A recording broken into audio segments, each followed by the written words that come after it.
Welcome back to the Unanimous Decision Podcast.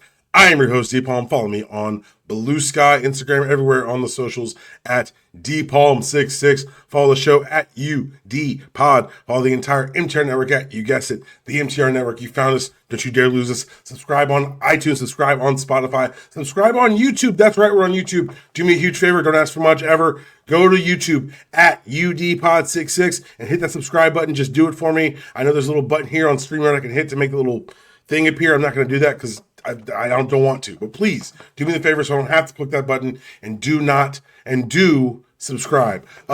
Make sure you check out my other podcasting venture, Life, Love, and Real Estate. We got a new episode dropping next week. And this is always brought to you by DanielPalmerMortgages.com. If you can pay your rent, you can pay a mortgage. It's my job to help you qualify. If you're in the Atlanta area and you're going to be around December 16th, your boy's doing some stand-up at the Punchline Comedy Club at 7 or 8 o'clock's a show. It's going to be a great show. But yeah, I'm doing like 5 minutes. It's going to be fun. I'd like to see you out there. So follow me on socials if you want to get linked to tickets. But you're not here to talk about real estate or comedy. You're here to talk about sports. And that's why we're here, because it's Friday. And that means Felder's here. What up, Felder? Dude, I'm multitasking right now. One of my friends challenged me because I said I didn't think UNC did a good enough job on signing day getting kids from this state. Okay. And he said, "Well, what did Butch do?" And I'm like, "Oh, well, let's. You know what I have? I have the internet and the ability to find out, big dog." So, guess what? Butch was there from 07 to 10. Yep. We're about to, in his first class, he signed 9 kids from the state of North Carolina, and that's a 19-person class. So half the class. Yes. Okay. 9 out of 19. Come on. That's a good hands on your hand. You got your hands on the recruiting base. 5. Compare that to year one Belichick. 5 out of 37. But it's also not in Bill's defense, but it's a different landscape than it was back then because, like, other teams have made inroads in your state deeper than they had before. No, man. You never heard of Chris Lee? You, Todd Gurley? You're right. Tony Michelle? But that was top end stuff. I'm talking about now. It's more like they know there's talent there, so it's a bigger drain. Do you know they didn't get the best player they got from the state of North Carolina was the 14th ranked player in the state. Oh wow. Yeah. So yeah. So it's truly just a UNC thing. It's a Bill Belichick thing. Bill Belichick thing. Good point. Yeah, that's like he didn't believe me. Like I was like, yo, dude, I'm not making a joke. I got data and shit. Yeah. And he's about to get his ass whooped in this group chat. That's how I chat with people. I'm not. Yeah. Look, I got here to win. I'm here to talk about some shit.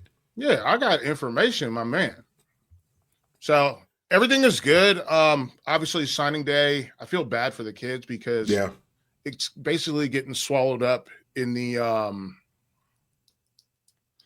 it's getting swallowed up in the transfer portal and all that stuff, and it just they don't get what it used to be, and I don't think they even are old enough. I think they're not old enough to realize what it was. Like they're not old enough to realize that this used to be like people used to take the day off. Yeah. And they used to have the fax machines, like the live streams of fax machines and shit. Yeah. Like it was crazy. So it is what it is. Happy for all the kids that are enrolling. They've obviously changed a lot of the roster stuff. Yep.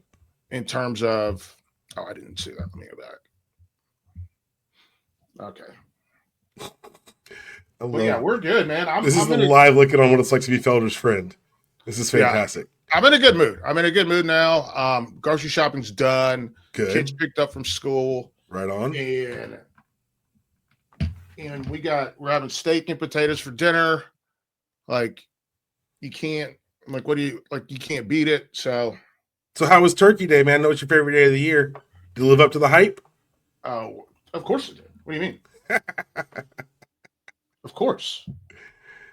Yeah, dude. I don't think people realize that I'm not joking when I say I'm not playing around at Thanksgiving.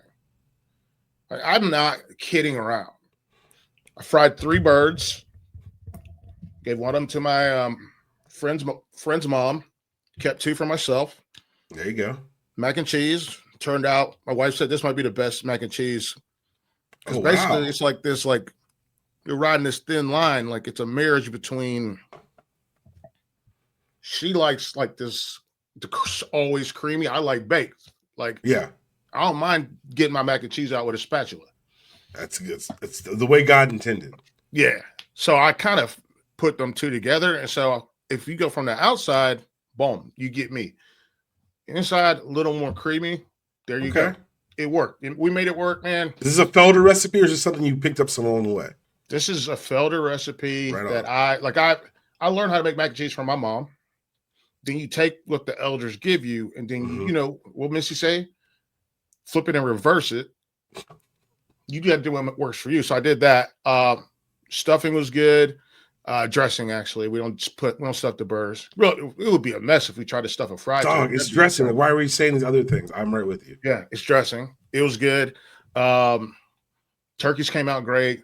The gravy, dopest moment. My mom, me and my mom are in the kitchen with my daughter, and we taught her, like, mom and dad combo taught her how to make gravy. Yeah. Yeah, like, no daughter of mine is gonna go to the fucking store and get the jar. I didn't even know gravy came in jars. Everything comes in a jar now. I didn't know gravy came in jars. I didn't know that, because I've never seen in my life anyone not make gravy in a cast iron skillet. Right on. Like, you take some bacon grease, or you take some grease from the turkey that you're frying, or you take some butter. But you get that, whatever your oil, your preferred oil is, you get that in there. Then you get your flour in there, and you go slow with the flour.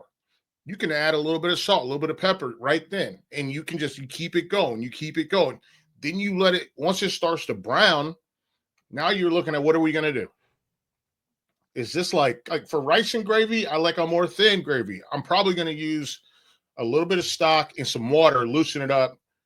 Let it cook back down, loosen it up, boom. But for like mashed potatoes, I like a creamy gravy. So I'm going to use cream, and we're going to get it done. Like, if I don't have cream, I'll use milk. But it's like, that's how you make it work. It's that thickening agent. Yeah. And so it was a cool moment to have, like, my kid being a part of that moment. Yeah. It's very cool. That's 8. Which one was that? That's 8. Okay, I wrote 8. But yeah, no, it was good. And then we had what do we do for dessert? I don't remember. Oh, we did red velvet cupcakes for dessert. It's delicious. Yeah, they were pretty bomb. And are you a try new things every Thanksgiving kind of guy? Or are you these are what we do, this is staples? I do some tweaks, but we got staples.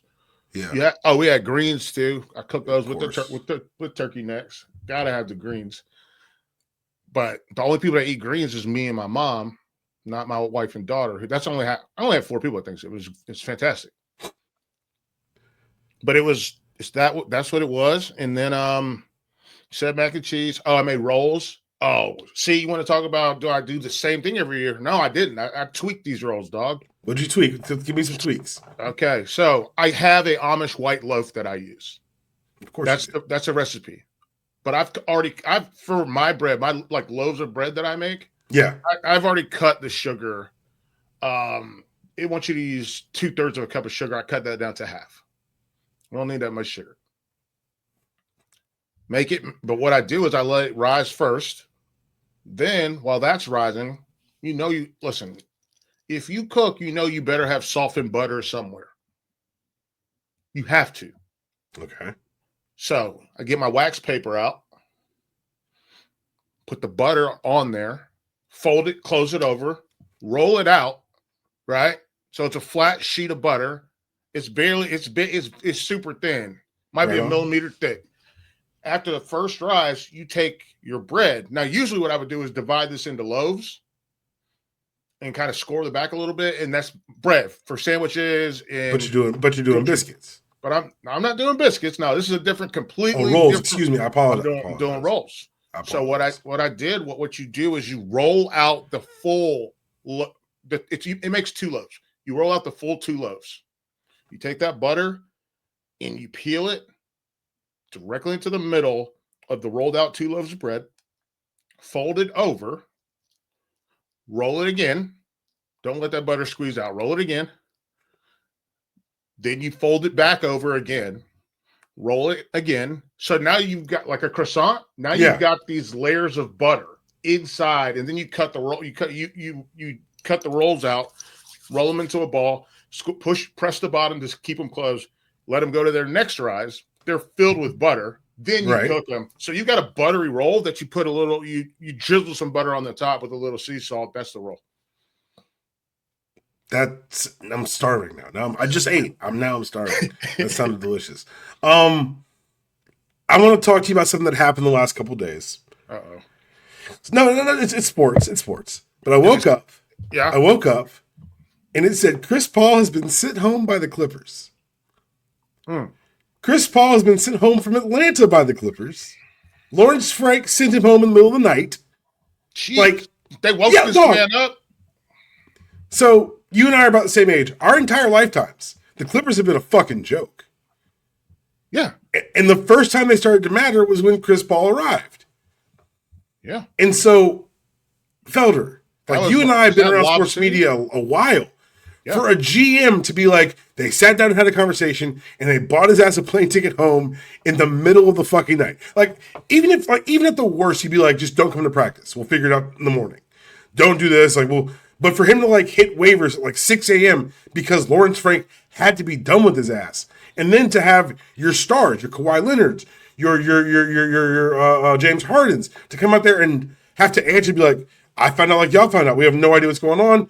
And then, like, let's make something very clear. This is not a pro Chris Paul podcast. This man hits people in the nuts. He hits people in the nuts. And by all accounts, pretty much an asshole. It sounds like he was being an asshole in the locker room from all reports. That being said, what did he hit him? Did he spit? Like, what line had to be crossed for me to be like, get the fuck out of Atlanta? Like, I think he's just a dick face.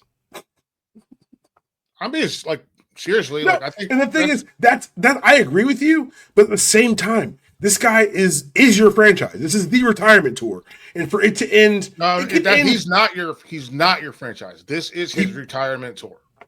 He was your franchise. He elevated the Clippers into being the Clippers. He was the face of that.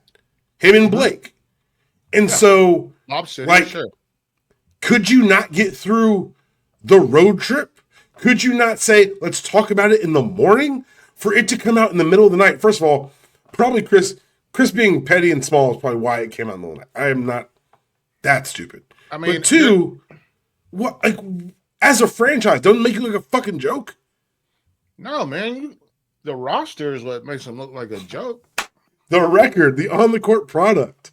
Bro, they got like none of their oldest players are none of their youngest players are that good. And they gave away Shea, which no one should ever forget. So, like, we got a 36-year-old James Harden, 34-year-old Kawhi Leonard, who can't stay hurt. I mean, can't be unhurt. He's the most hurtable player in basketball. Put your quotes where you guys think they belong. Am I wrong? Well, no, because like all the shit with Pablo, like all the stuff we found out about him, like being injured until the aspiration when he went through that 1 year. Like, there's a lot of stuff going on with Kawhi Leonard where I'm like, we don't know what's going on there. I will say this: James Harden, who noted not Chris Paul fan, the day Chris Paul announced his retirement, James Harden scored 50 in North Carolina. I'm just saying that's pretty funny. I keep thinking about Bradley Beal as a young person. That motherfucker is 32. Bradley Beal's out for the season with a broken hip. Bro, a thing I think about every single time I walk down the stairs is like, just don't. We've got a flight of stairs. We live in a raised ranch. So you walk in, you either go up or you go down. If you go down the stairs, if you go down both sets of stairs, there's two doors. My front door and then the door to the storage room. If you slip and fall on those stairs, you are not slipping and falling into a foyer or foyer. Yeah. You're not slipping and falling into. You are slipping and you're crashing directly into a door. There's no landing pad. No. You're gonna hit the door. So you're depending on how you fall, because if you tumble, you might hit your hip on that door. if you fall straight down, your face is going into like a steel core door. Oh, you got real doors. Yeah, it's an exterior door. That's how you get in the house. And then the other one is the door to the storage room. But it's also it's one of those the composite doors. Yeah. But it's a full door because it leads to essentially outside. Yeah, no, I'm not. Bogdanovic, 33. Brooke Lopez, 37. Brooke Lopez is still in the league. That's crazy. Chris Dunn. So, so knowing all this, knowing your roster's shit, your season's gone bad, people are looking at you. Why would you draw more attention to yourself by sending him home in the middle of the middle of the night's what gets me. I don't know. It just feels like a rush decision from but it's also the same franchise that had no answers when the aspiration questions were asked at Media Day. So, maybe I'm giving them too much credit. Yeah, of course. They don't know what they're doing. Yeah. They don't. They've gotten what? Have they been to the Western Conference Finals? They've been in one Western Conference Finals. I kept saying they had never been, and someone corrected me. So one time. One time. Sorry. Okay, cool. Great. I don't get it. I don't. The other big NBA story of the week is Giannis apparently asking out of Milwaukee, which everyone seems surprised about, but he did this shit in the summer. He was like, I want to be a Knick. I want to take a unique angle on this. Because Felder, yeah, I can't stand fucking Doc Rivers. Right. Do you know what Doc Rivers has done now? What has he done? So Adrian Griffin was the first-year head coach of the Milwaukee Bucks in 2023 or 2024. That season. At the beginning of the season, at either Adrian Griffin or the team's request, Doc Rivers began serving as an informal consultant with the first-year head coach, kind of help him find his legs. Doc had a media job at the time. Right. 43 games later, they fired Adrian Griffin and hired Doc Rivers. I'm going to be honest with you. I don't know why these motherfuckers want to work so hard.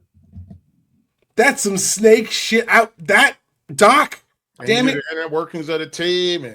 Dog, he's the one giving him the advice that got him fired. Yeah, that's insider trading. That's wild to me. That's insider trading.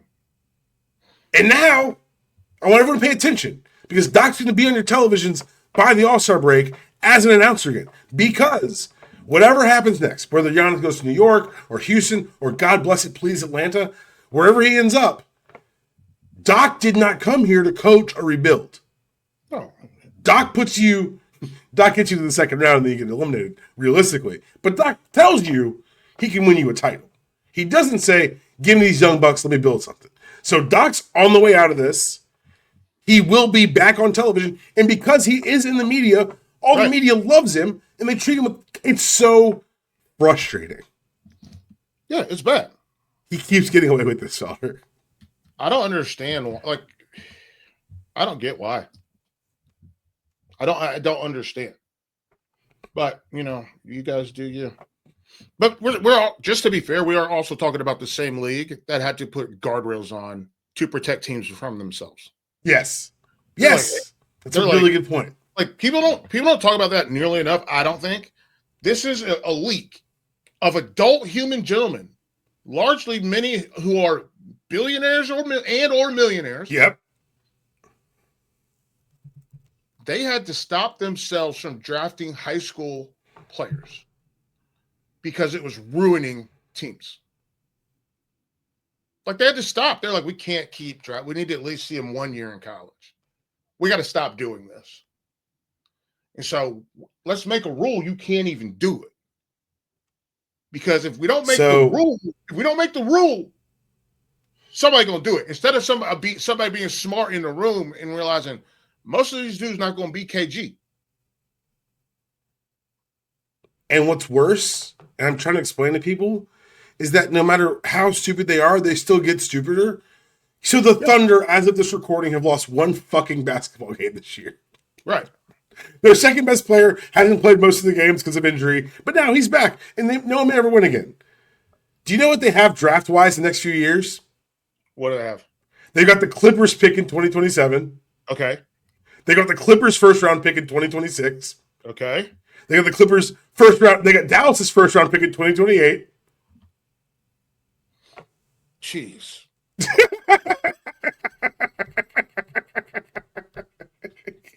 So yes, there are rules to protect them from being stupid, but somehow you've all given Sam Presti 3 more years of first round picks, you assholes. That's crazy. It's so unfair. Oh man. All right, so let's get to it. The biggest thing that happened in the last 2 weeks is, of course, Lane Kiffin's, whatever you want to call it, journey to Baton Rouge.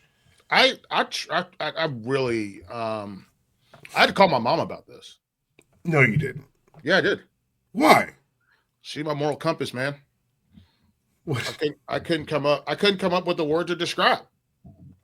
I gotta hear how this conversation go.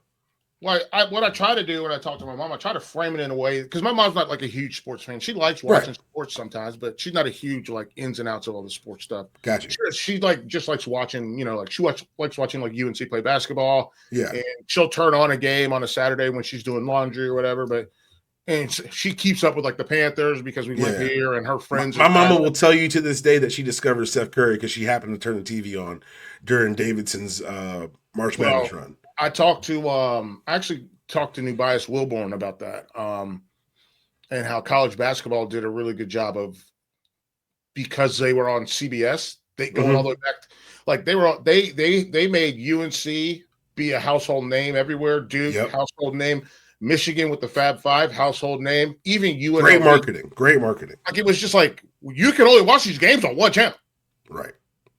But to go back to what we were talking about, so I started out by being like, Mom, imagine if you had like a principal, right, that over the last few years has brought your school up to almost 100% grade level.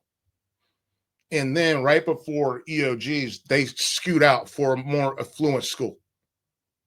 How would that make the team of teachers feel? And she was like, what are you talking about? You can't do that. You have to, your contract goes through. I was like, okay.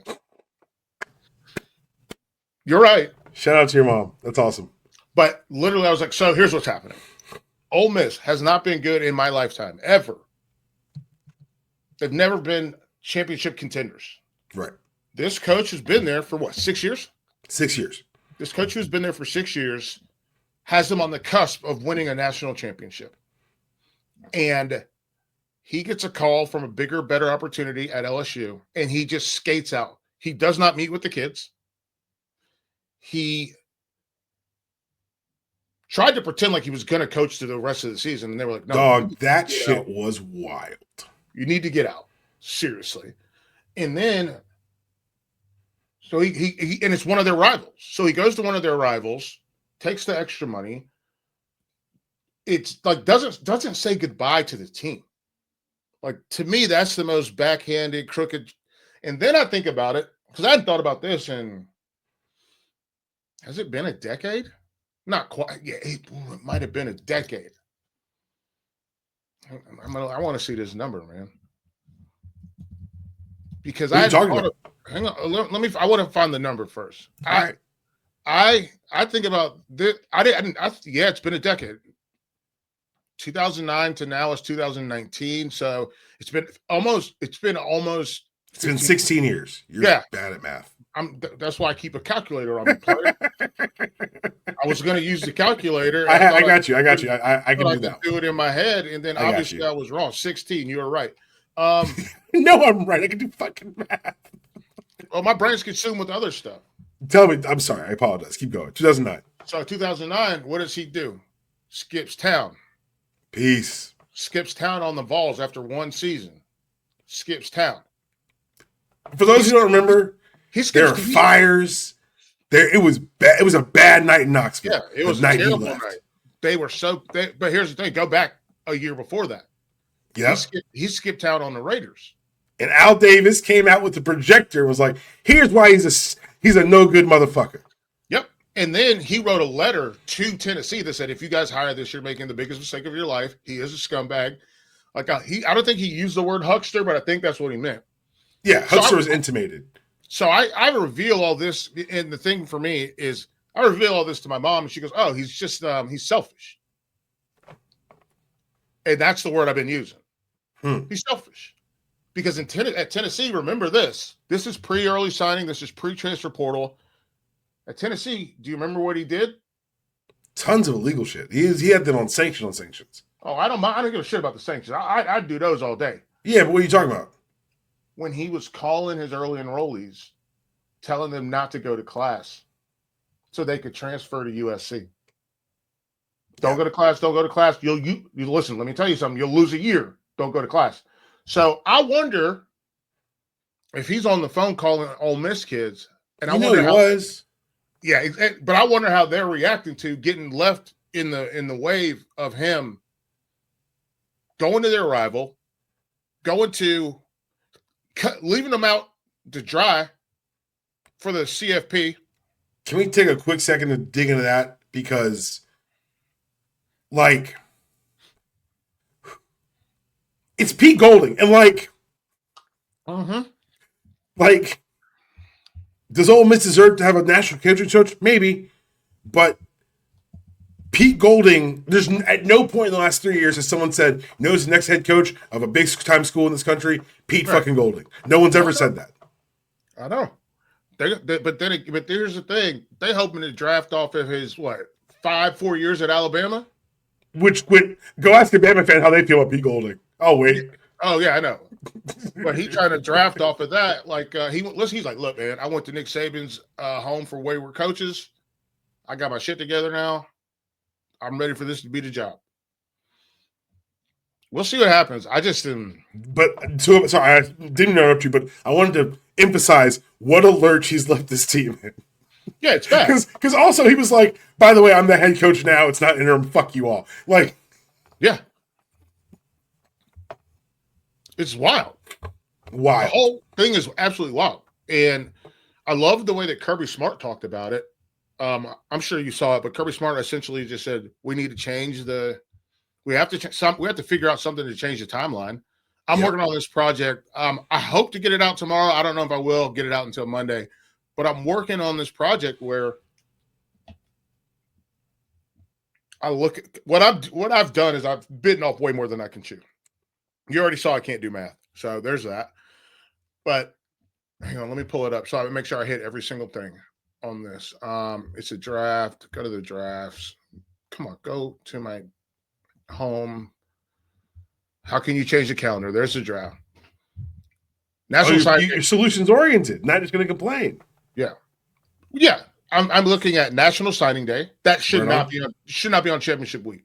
Should absolutely not. It's ridiculous.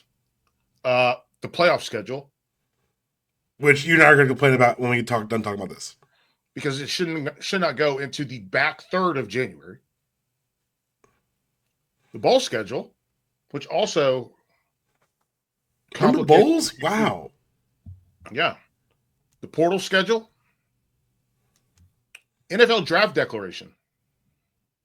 So your boy's working. Because you know what day that is this year? January 25th. NFL draft declaration for underclassmen. Jesus. I can tell you what, it's not after the national championship game. Academic calendar. No, it's not. Yeah, I know. It's 5 days before. That's crazy. Academic calendars. I was doing this while I was trying to spend some time with my wife. So I was just like sitting there and listening to her watch TV. This Mormon mom show or something. It's insane. These people are crazy. And she thought that most academic. Comment. I'm not talking about them being Mormon. She just was like, these people are worse than the house. As someone who hasn't watched it, that's why I said no comment. Yeah. So she thought most academic calendars were pretty similar. And I was like, they're not. They're like at all. No. You got semester, trimester, quarters. Quads. Yeah. And they all start on different days. You got some schools that are starting school on January 6th. Some schools don't start till the 19th. A lot start on the 12th. But could you move signing day in there to where the kids can be enrolled in school, still make it to the drop ad day so they could actually still go to that school, and be enrolled there, because you can enroll in more than one school at a time. Yeah. Then you move that up, move that around, and then they can make a decision during that time after their coaches' seasons are done, right? And then they can make a choice as some of the dust starts to settle. The other thing that I'm interested in is how interested these guys would, how receptive, because I know there are some coaches that would be receptive to this, big schools and small schools, but a hiring freeze. Like I'm talking about introducing tampering. I'm talking about introducing like the idea that you cannot talk to a guy until his season is over. It would save some of what's happened this season. I think because it's not just like, I know the focus is on Lane, but like Oregon's OC is going somewhere. Oregon's OC is gone. Summerall from Tulane. Golesh from UCSF. Like these guys there's a lot of movement already happening that's going to affect postseasons in ways that are smaller than Lane Kiffin. It's not just head coaches. I think they're right. That's why I brought up old buddy from Oregon. They're bigger than Lane Kiffin. Yeah. Because these are fundamental problems with the sport. Yeah. Good point. And I think that if you have to wait, I think it gives more security to those kids because they know that coach is going to be there at least through the season. And if your season gets extended, guess what? He will still be there. That staff will still be together, and they're still going to coach. Nobody's going to try to hire him. If you think you're getting a heads up like Penn State, look at where their sorry asses are right now. We'll talk about that next, yeah. Yeah, but like I just think that not being able to talk to a coach while they're in season, and don't give me this, agent that. I'm talking about you talking to a coach. Like I understand Jimmy Sexton, the most powerful man in college football and all this bullshit. Look, you can call Jimmy Sexton. I don't care. But you cannot talk to them. And if Jimmy Sexton can get a deal done, you still need to wait until the season. Get the framework of a deal in place. We still need the focus, the main thing to be the main thing. Exactly. And so that's what I'm working on right now. Right on. But you got to finish the calendar has to work. The calendar has to work for the academics, which Dan Mullen also brought up too. Shout out to him on Friday. I hope they beat Boise State so bad. I just want to see them win, man. I fell in love with this UNLV team. So, but it's just one of those things where you have to work all this stuff out, and there's a lot of moving pieces, and you can't standardize, the academic calendar. Okay, so how do you mitigate that? The NFL's never going to listen to you anyways. Never. So how do you just have to go on a women in prayer with them? But I think things that are doable are signing day, playoff schedule, portal schedule, and the hiring freeze. I think those are action items that are doable. And it would also keep a team from firing a coach probably before they should. Well, that's what bias were supposed to do, right? That's a good point. That's a good point. But if you fire someone too early, you're a rudderless ship going into all that recruiting. Like it's such a problem. And the reason I didn't run into the thing I want to talk about next. Anyway, I'm here. Let's talk about it. James Franklin took Penn State's entire goddamn recruiting class to Blacksburg. Yeah, that's what I was going to say. They signed 2 kids. Penn State signed 2 kids. They signed 2 kids. I need you to explain to me why Penn State's a good job. Like I'm 5. I don't know. Okay. I talked to my man who buys Wilborn, and he worked at Penn State. He covered Penn State for the Pittsburgh Post-Gazette. Okay. Like, so he has like years of experience. Yeah. And he's like, he goes, they're operating from a deficit. They're not who they think they are. They're the line items that he gave me. The most insane one is there are people that root for Penn State that think Jerry Sandusky is guilty, is innocent. That's a real thing. You just said it to me out loud and for real? They said it to him out loud and for real. They think Sandusky's innocent. Now, okay. They want to. What do they? The bulk of the fan base wants to, because they wear these like 409 stickers and 409 badges. Oh, like the interim coach is wearing. Is he wearing one? He was wearing a Joe Pa button all through last 2 games on the sideline. Dude. Yeah, he's doing the full. Let me get gross and court this. So but they want to have the Joe Paterno legacy situation like it's not still tied to child abuse. Yeah. So what it's tied to? So they want to have that. Yeah. 3, they don't realize that most people hate going there. There's no good way to. They think people hate going there because they're so good and because of the whiteout. No, there's no good way to get to your fucking campus. Right. They don't realize that. How do they not realize? Have they ever left? He's like, when I was in Pittsburgh, like it was a haul to get there. Like he drove there. He was like, but there are people who like, they absolutely love it. They're like, yeah. And then on Friday nights, we get into the car and we go, and then we get there and then we go to the football game. And then at night we drive home. And I'm like, have these people ever turned on a fucking television? Do something the fuck else. all I'm giving you is. I know. I'm incredulous at the. This is how I hear like things like King of Queens, the #1 show on television. Like, I've never seen anyone who watches that shit. Apparently, I watched the shit out of that. Okay, never mind. You know what I know what you mean. Big Bang Theory. Direct undercut. That was amazing. You can go Big Bang Theory. I'm with you on that. Oh yeah, I fuck with yeah, exactly. Big Bang Theory, the most watched show on television. But I've never met one Big Bang enthusiast in my life. Yeah. I'm just saying, like, the problem is not like it's lack of awareness. Lack of awareness, and I think that's a great way to put it. Lack of awareness. So we got selfish with Kiffin, we got lack of awareness with Penn State. Because like they haven't mattered nationally. Okay, last year playoff. We'll talk about. But like the end of the Joe Pa years weren't good. No. You had the 1 year with Bill O'Brien. And then James Franklin. You know what they need? They need someone who can right the ship, who can spark recruiting, who can unite the fan base. You know what they need? They need to hire James Franklin. Right. He took their whole recruiting class. And look, for people, I know there's new fans out there and people that, while we were growing up, followed regional football, right?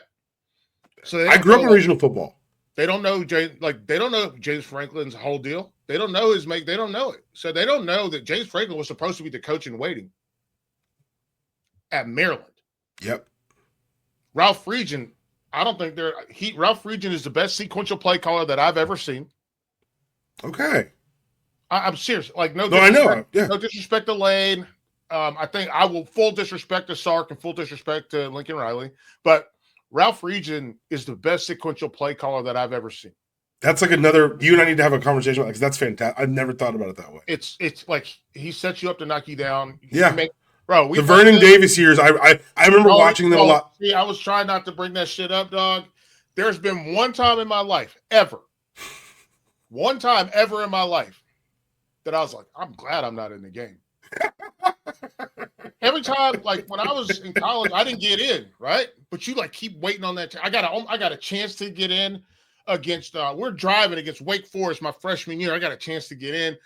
Felder, get warm. I said, okay, yeah. I've been standing on the bench the whole time, but now I'm getting warm. I'm going in. He's like, we score here. I want you at L3. And I'm like, yeah, boy, I'm going to run down on kickoff. I'm going to bust their ass. Hell yeah. And then our quarterback does an interception. So then it was just like, hey, man, you know what I'm doing before the games?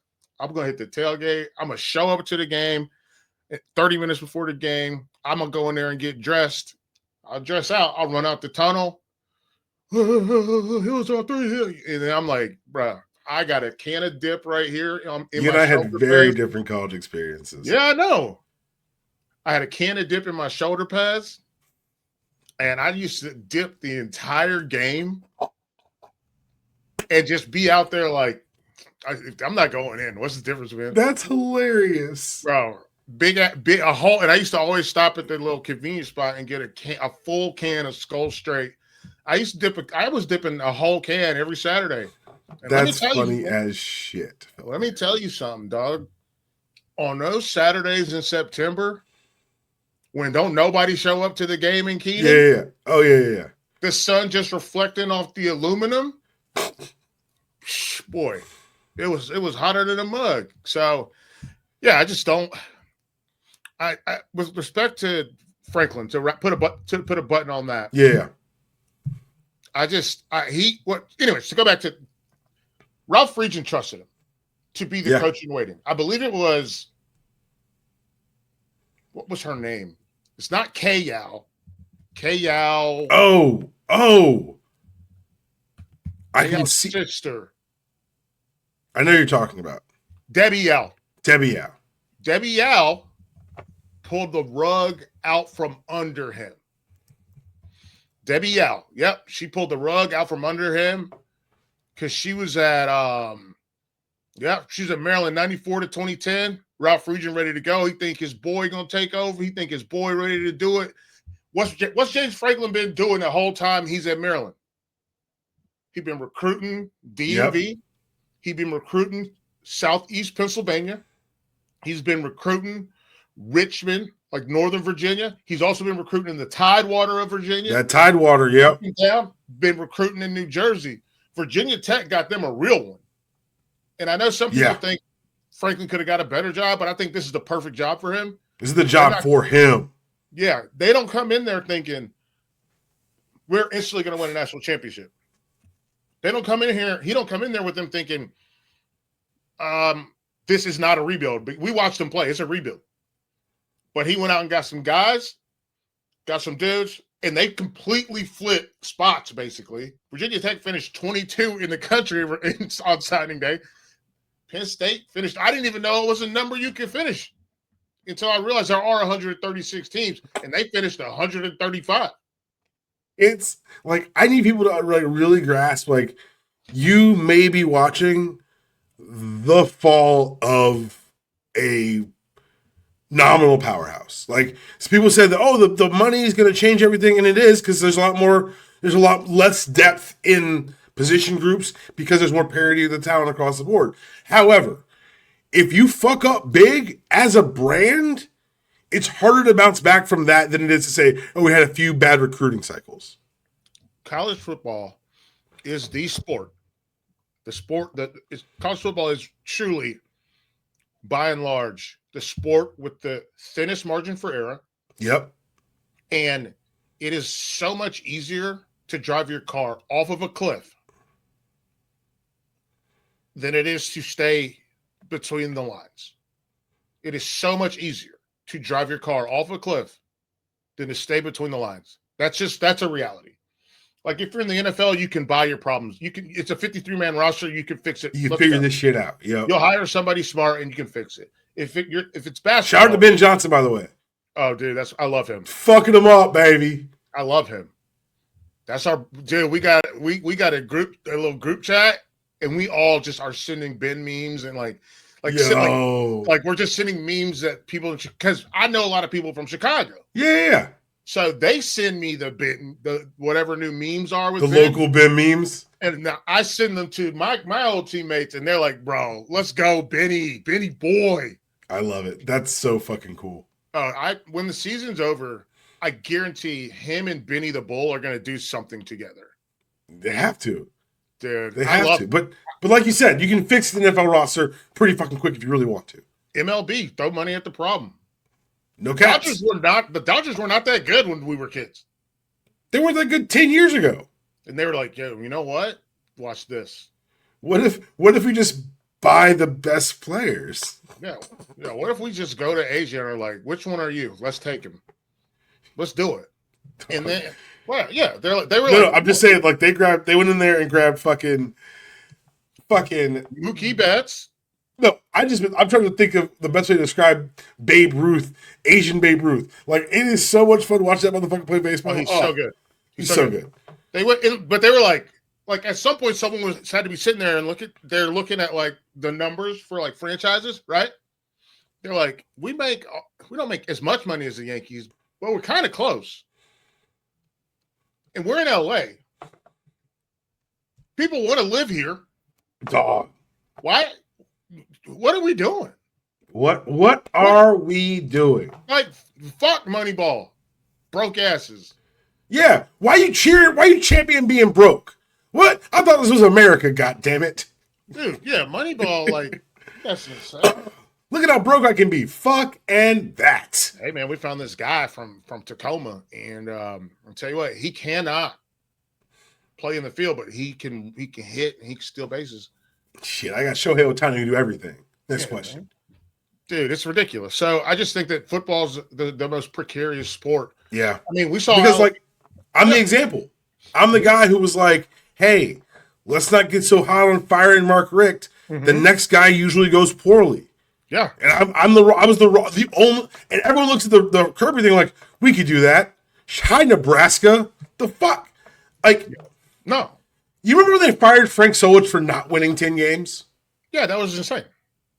And now it's like, man, I hope Matt Rule can get this car out of this goddamn ditch. Yeah, no, he don't got no 2x4s, and he nothing. Just Matt Rule. No, it's not gonna happen. I mean, USC they've been throwing money at their problem since at least Lane. Not even since Pete Carroll left. They've been. I just want to mention Lane getting fired on the tarmac because fuck Lane. Oh yeah, fired on the tarmac. Yes, absolutely. But seriously, after Pete Carroll, I think they started thinking they're like the fucking Showtime Lakers. Look at these Pete Carroll creation, baby. Look at these hires. It was all Pete. But it's not even that it was all Pete. It's that Pete went out and got dudes. Because he was willing to go where he did go get the dudes. Who was the last defensive lineman that got drafted from USC? I think it was Leonard Williams. No, it's not been that long, has it? I'm talking about a premium player. I'm talking premium player. Yeah, I'm looking. It's been a while. You're not wrong. Yeah, dude. That's bad. You can't play football like that. When was the last marquee Georgia guy to get picked along the defensive line? The defensive line? The most recent draft? Yeah, we got a buck. Yeah, I see what you're saying. That's what I'm saying. The biggest thing they've had is in 2023, Tui Tupulotu got picked in the second round. Yep. Drake Jackson, second round. Show me your first round guys. And I can. Where's that dude? Where's the dude you like? Here's why you need to come here because we produce guys like this. Yeah. Doesn't exist. Seventh rounders, fifth rounders. Leonard Williams, 2015. The most recent. Damn. A decade? Yeah. I could do that. Yo. That's crazy. Leonard Williams. Pick number 6 by the Jets. That's not good at all. Yeah, SC clean the shit up. Hey, I want to talk about championship weekend, but unfortunately to do that, I have to talk about the goddamn playoff. Yeah. This is what I told everyone the playoff would be, arguing about the 13th best team in the nation. Fuck you. I don't care. Yeah. I don't care. And the whole exercise is to make rich people richer and to fuck over these kids more.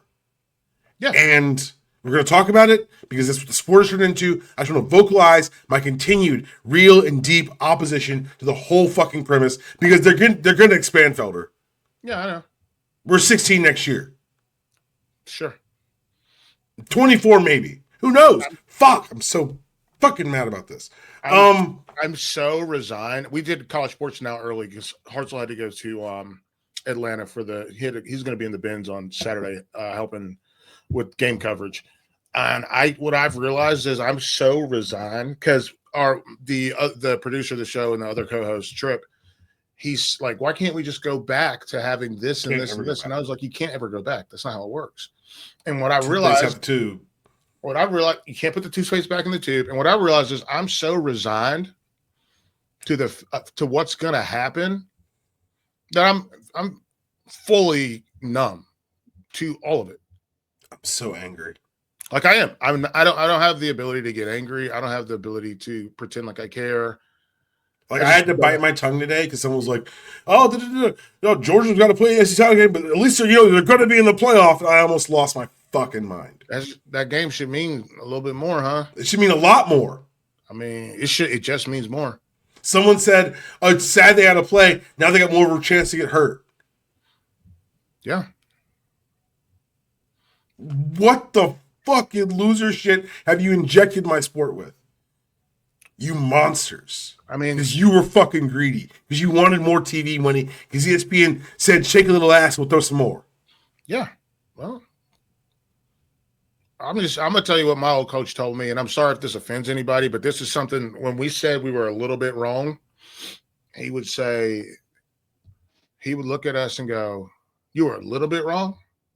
We were like, "Yeah, we're just a little bit wrong." He was like, "So let me tell you something, son. If you a little bit wrong or a lot of bit wrong, still a dick sucker." And on that, let us go to the championship games that are happening this weekend. We got 9 of them. I'm excited about all of them because football is football. We don't have much left. Troy James Madison. We got too much left. It's another good point. Another good large macro point. But I'll selfishly love my football. Troy James Madison. James Madison's going to win this and hopefully get into the playoffs somehow. They're going to smoke them, dude. They're going to smoke Troy. Yeah. K-State and Jacksonville State, no real impact here, but 7 o'clock on CBS Sports Nation, Sports Now. I'll watch it. Whatever. Yeah, I'll watch it. I don't have North Texas Tulane tying it up, but the big things that are happening on Saturday because Saturday kicks off with some shit. BYU at Texas Tech, man. Like what the fuck? Yeah. What do you mean? Does BYU have a chance? I think Joey McGuire said some cool stuff about recruiting. About not to go back, but I'll go backwards and go forward. Joey McGuire said we should penalize schools and coaches for leaving when they still have games to play. He's like, "Yep, you're either not allowed in the playoff in year 1 of that." He's like, "We used to penalize kids all the time for transferring, all the time. You got to sit out of here." So he said they should have to sit. If you leave a playoff team, you should sit. That team that you're going to should not be in the playoff. You got. You heard what Lane got at LSU, right? What? They will pay him if they win the national title, he makes $1 million. Mm-hmm. They're going to pay him Ole Miss bonuses for what this team does in the playoff. Oh, they're going to pay his Ole Miss bonus. Got yeah. It. Good. It's that bullshit. Yeah. Indiana, Ohio State. This game should matter. But it doesn't. But it doesn't for 2 reasons, though. 1, because of the expanded playoff, because these conferences are too fucking big and no one knows anything. And 2, because, legitimately, Felder, there were 2 top 15 matchups in the Big Ten this year. One was Texas, Ohio State. The other was fucking Indiana and Oregon. Yeah. This is crazy. That's a Ponzi scheme. But that's the thing. This is all, it's all the means to an end. Yeah. Get to the playoff. It's not even that. It's a means to having 2 leagues. They're NFLing my college football, and that's not why I'm here. The goal is to get to 2 leagues. There's already plans in mind for Clemson. I hope everyone who wanted the playoff is super happy. As a Georgia fan who's gonna dog walk most of your teams most of the goddamn time, I'm actually functionally when it's happening, I'm okay with it. It's the fact that it's ruining the thing I love the most in sports. That is me pissed off. Yeah. Because if Duke beats Virginia, yeah, you're in trouble. ACC cook. ACC, I don't want to hear about you ever. Miami, shut the fuck up. Shut the fuck up. But what about shut the fuck up? Yeah. That's Notre Dame, shut the fuck up. Mm-hmm. Shut the fuck. You played no one all season. And then you still lost 2 fucking games. Shut up. What did we say when the playoff was first announced? There are very rarely 3 good college football teams. Hardly ever 4. Did we get 3 good games out of any of those playoffs, the 14 playoffs? I think it was 1 year we got 3 good games. Right. It doesn't happen very often. It doesn't happen because the gap is bigger than you pretend it's going to be. And people don't realize that. I hope Duke, Virginia stamps in their head. I hope everyone in America, I hope Fox goes off and no one can watch the Big Ten title game and we all have to watch Duke, Virginia. I hope that stamps in their minds what they've done to this sport. Yeah. By the way, I finished my project. Hell yeah. It's going up tomorrow? No, not that project. The one where I'm about to dunk on my friend. Oh, good. Butch Davis, his recruiting is 41% kids from North Carolina. Wild. 41%. This year in 2026 class, you can do the math for me, smart guy. We've got 1, 2. I'm scrolling past a lot of names. West Virginia, Alabama, New Jersey, Louisiana, Massachusetts. 2 kids from Massachusetts. Wow. Damn. Okay. Why? And they're terrible. That football hotbed of Massachusetts. 3 kids. We got 3 from North Carolina. 4 Bill, from what North do you Carolina. do? 4. He's doing a lot of scrolling, Bill.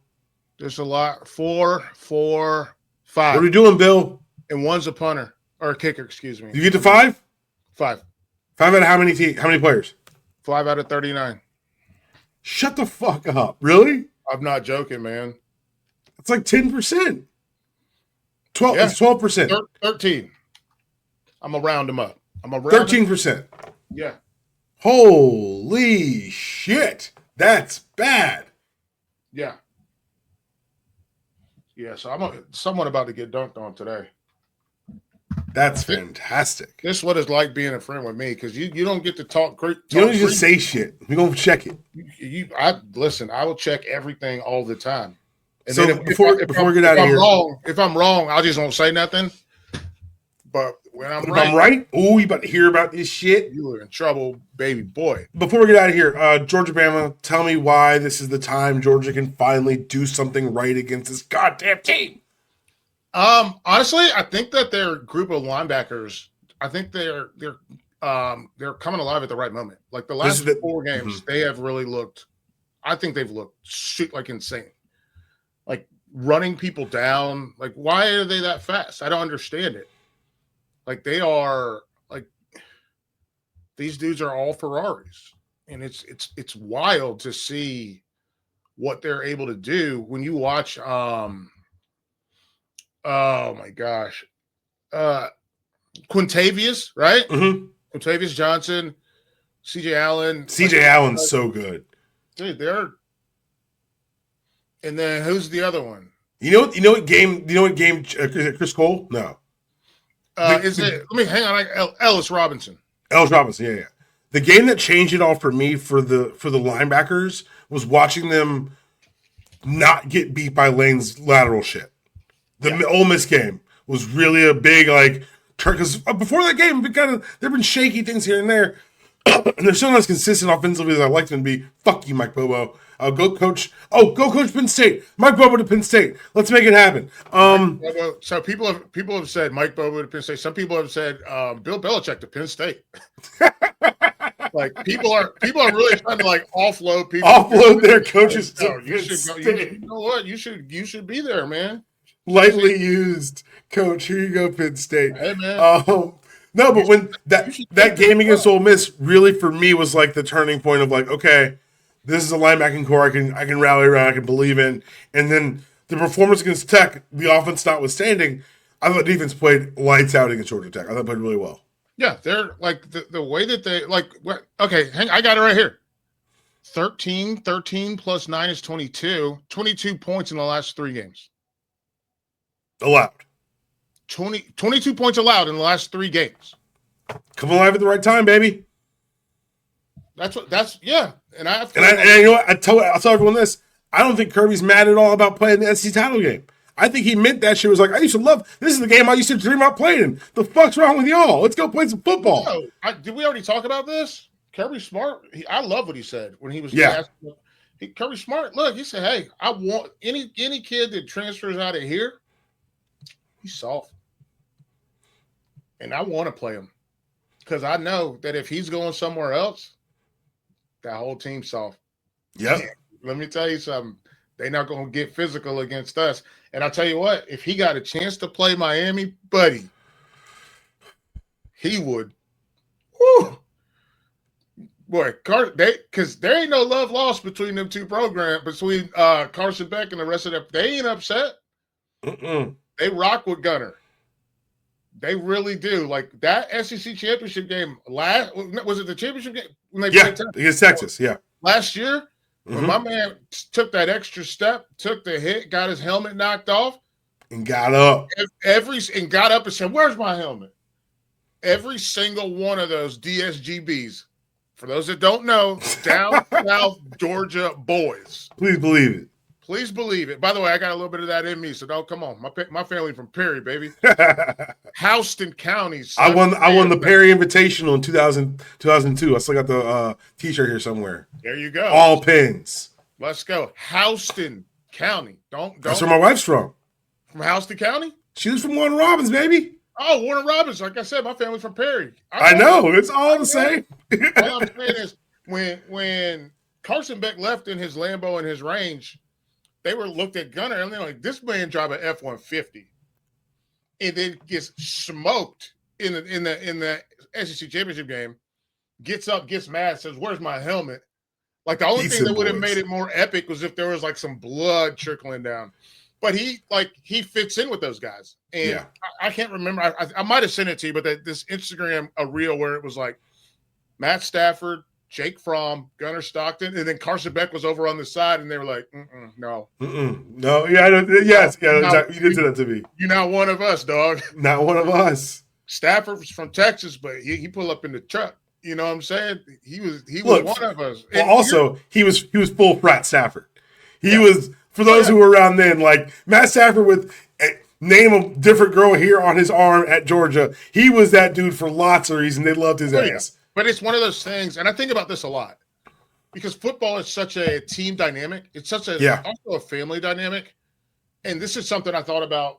People have asked me. I did a show with Ryan Nanny coming out. It comes out on Friday as well.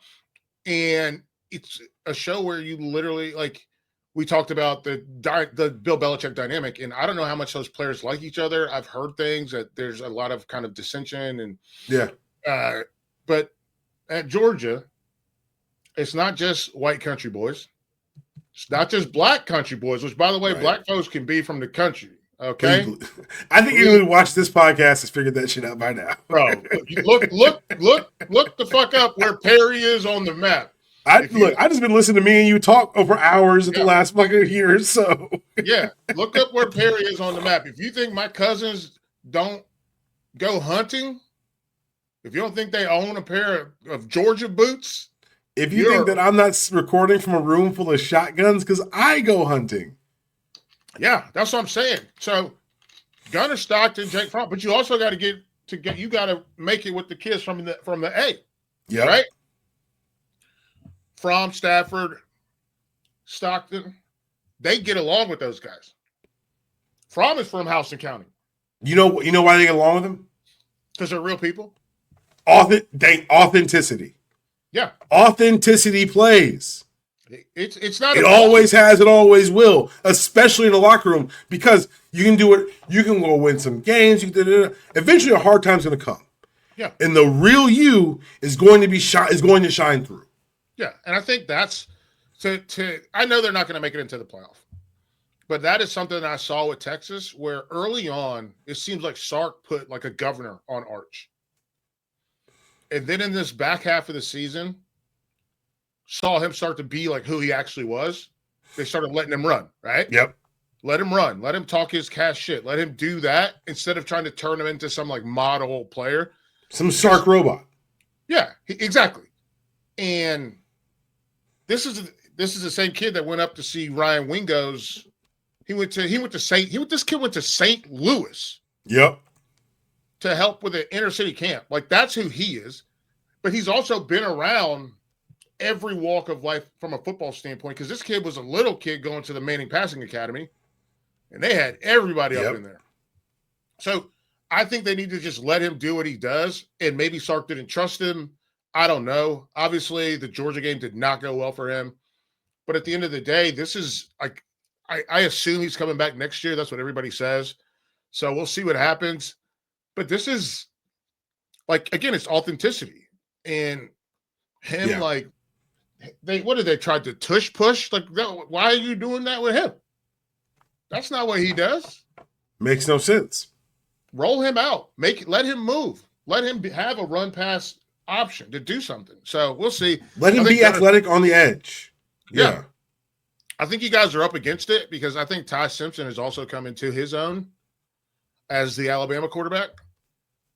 Yep. And like, sure, do they have no? I mean, like, here's a reality, right? Ryan Williams is their second most productive wide receiver. Yes. He had a problem with drops early, but you get Bernard, who has become their leading wide receiver, seems a little bit more reliable. Again, we mentioned the drops. But I'll tell you what, man, you know who I want to see for Georgia? Who? I'm gonna give you one guess who I want to see. It's not Zachariah Branch. I'll take him off the board for you. Oh, is it Oscar Delp? Hell yeah, dude.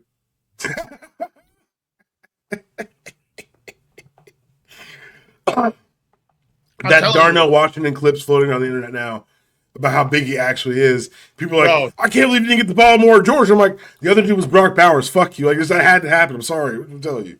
Yeah, but you could have gave him the ball more. Oh, I agree. I used him like a tackle.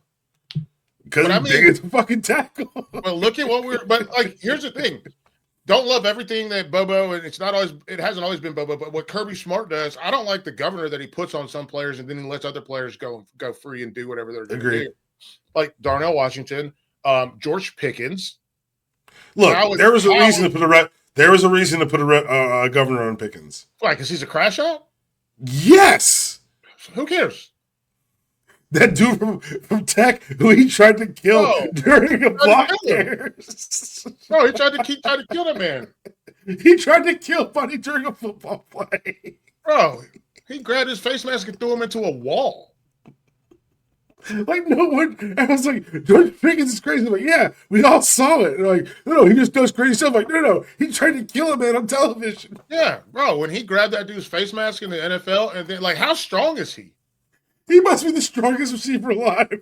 Bro, he grabbed the man's face mask with 2 fingers and dumped him all the way. His legs, his feet was in the air. The dude's feet was in the air.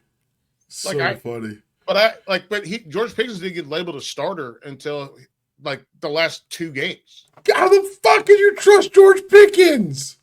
I trust him with my life. Shit. Bro, I'll put the shiesty on with them. Let's go. Kidding me? We gonna rob somebody today? You got to remember, Kirby's a DB. He don't like those kind of receiverish antics. Kirby was. I love it. Kirby mad boisterous too, though. He talk wild. Oh, look, hey, whoa! Have you ever heard Champ Bailey talk about Kirby? No. It's hilarious. He's like, he was smart. He was a good coach, but fuck, he was a good coach on the field, but he was an asshole. Yeah. And if you fucked up, he'd tell you all about it in the huddle. He's like, here's how and why you fucked up. Dude, let me tell you something. Like, every now and then, like, what I realize about, like, my life is I interact with so many because of having a daughter. Yeah. And being a volunteer at the school.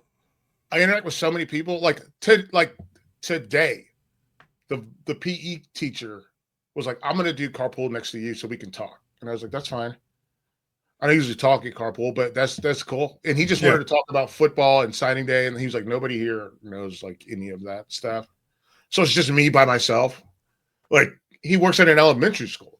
There's like, I'm going to say there's 4 men, maybe 5. Yeah. Maybe. PE coach, one of the disciplinarian guys. Well, I know one, I think second grade coach or second grade teacher. And I don't know if I ain't seen none. And I ain't seen a black one not once. Yeah. So he's like, I gotta talk to somebody about this. So we talked and it was nice. And we were just it was fine. We got the doors unlocked. It was cold as shit out there. I'm telling you, dude. I think people keep pressing me to pick this game. Honestly, if I was Georgia, if I'm Greg Sankey, I'm sliding Kirby Smart some under the table money. For what? To lose. Oh. You know Kirby kind of wants to lose this game so he can talk some shit and get his boys and skip that bye week too. But here's the thing, because we got Georgia, Ole Miss, Yep. A&M, Yep. Oklahoma. Yep. Alabama lose, they might be out. Oh, you think they get the boy out to play? But if Alabama, they could. But if Alabama wins, but see, okay, this is why I hate the playoff, because like now I'm aware of what they did last Tuesday. So they put Bama ahead of Miami and Notre Dame. Yep. To almost inoculate them against this loss in the title game. They've said in the past that a loss in the title game will not knock you out of the playoff. I don't ever believe that. But you're not wrong. It could create a situation where every people who are like, why does Greg Sankey care? The money your league receives is based upon the number of teams you have in the playoff. 5 teams? Come on. That's a lot of fucking TV money. That's 5 teams. So you would get they could get 5 teams in. The Big Ten, their main competition, would only have Ohio State, Indiana, and Oregon. That's 3. I keep forgetting Oregon's the fucking Big Ten. I hate that. Yeah. Texas Tech take care of business against BYU. Okay, BYU's out. And what it does is it means that from 9 to 3, nothing will really actually change. Exactly. Nothing will really actually change. Georgia comes down a little bit. Alabama goes up a little bit. Okay. Notre Dame's going to stick at 10. They're going to get in. But it's one of these things where it's like there's not much like movement to be had because Ohio State and Indiana are playing each other. Okay. What do you do? If it's a good game, what are you going to do? Flip them around? Right. They'll both still probably be in the top 4. The teams that have to worry are, I guess, Alabama in theory, BYU, because if Miami can't do anything, Texas can't do anything, Vandy can't do anything, Utah can't do anything. So you have to worry about number 17, Virginia. If they win, they will somehow get moved up. Yep.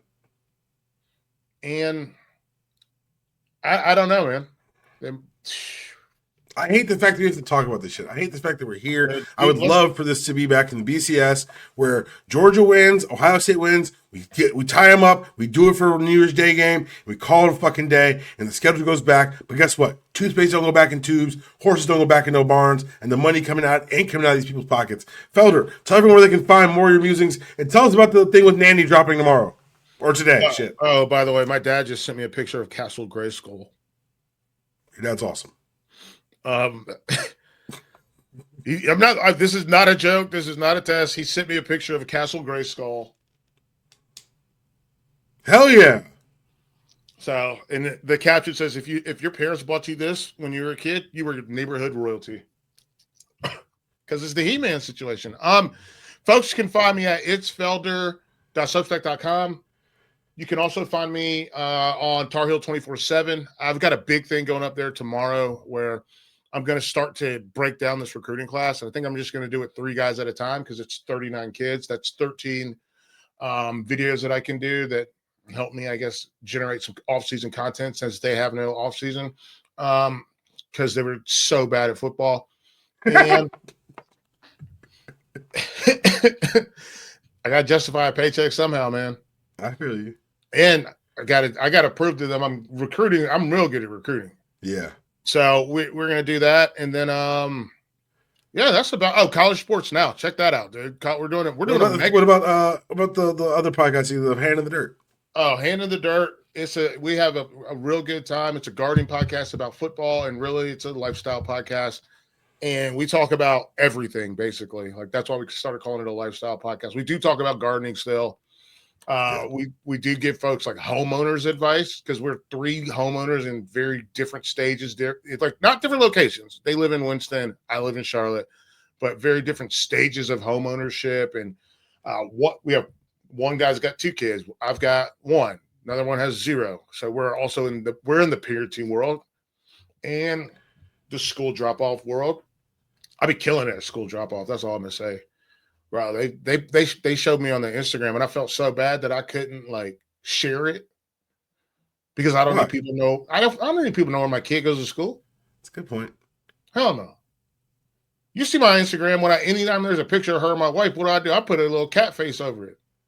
I don't need to know who they are. I also follow your wife, so like I saw it. So it's cool. Yeah, you follow my wife. That's fun. I keep forgetting that. I also lose track of whose is on what's. So I just saw you. I assumed it was you. But yeah, okay.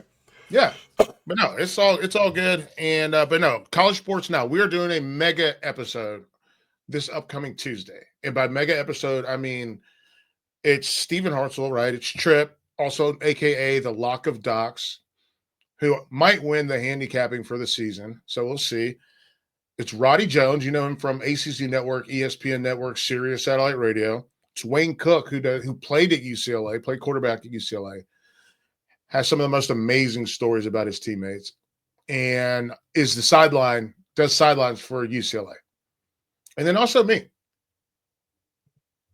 I'm the also guy. Also me. And last question. What's the thing with Nanny going live on Friday?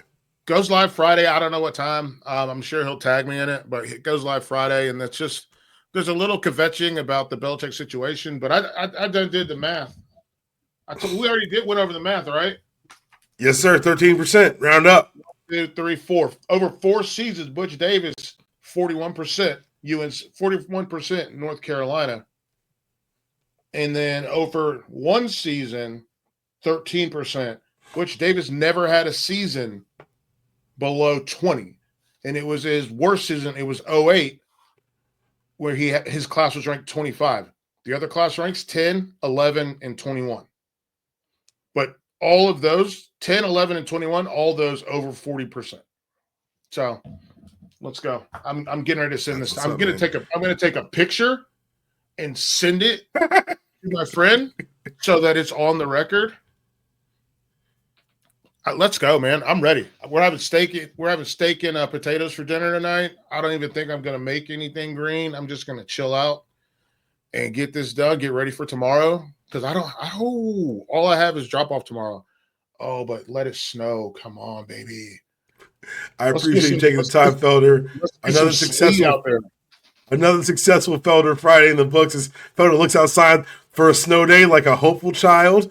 As always, I am D Palm. Follow me at DPalm66 across the socials. This is brought to you by DanielPaulMortgages.com. If you can pay your rent, you can pay a mortgage. It is my job to help you qualify. Make sure you check out my other podcasting venture, Life, Love, and Real Estate. New episode dropping next week. And if you want to see me do stand-up, December 16th, links in my socials. Just hit me up. I'll send it to you. And I'd love to see you guys out there. That was your show. There is no outro. See y'all next week.